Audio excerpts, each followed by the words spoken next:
And developing tonight, a grim milestone in Philadelphia. The city has officially reached 300 homicides this year. The latest victim, just 18 years old. Here's Kelly Rule. I spoke with the devastated uncle of 18-year-old Lemire Boyd, who tells me his nephew was a soon-to-be father to a baby girl and had a bright future ahead. Today, Mayor Kenney did tell me he does not meet with families of homicide victims, but his team later tried to clarify his comments. I would rather it be me than my 18-year-old nephew. Jamal C. Boyd Sr.'s nephew, Lemire Boyd, marks the 300th homicide victim this year in the city of Philadelphia. But to his heartbroken family, he's much more. The world has lost a very bright, talented, funny, handsome, smart young man.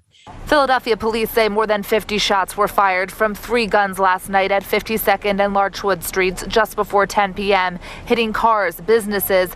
Boyd's uncle says he was struck 34 times, 17 in the head. Continuing to shoot him after he's already dead, that was just horrendous. A bystander recorded officers scooping him to rush him to the hospital, but he didn't survive.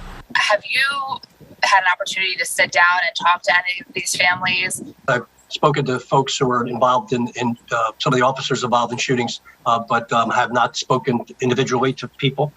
Sometimes the investigation is in the offing, and it's difficult to interact with people when the investigation is going on. During the city's virtual update on gun violence today, Mayor Jim Kenney told me he has not met with homicide victims' families this year.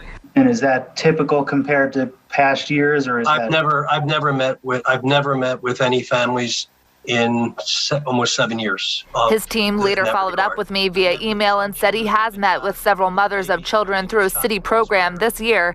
Boyd's family wants a senseless killing to stop. I wish no ill upon the people who did this. I just want justice to be served.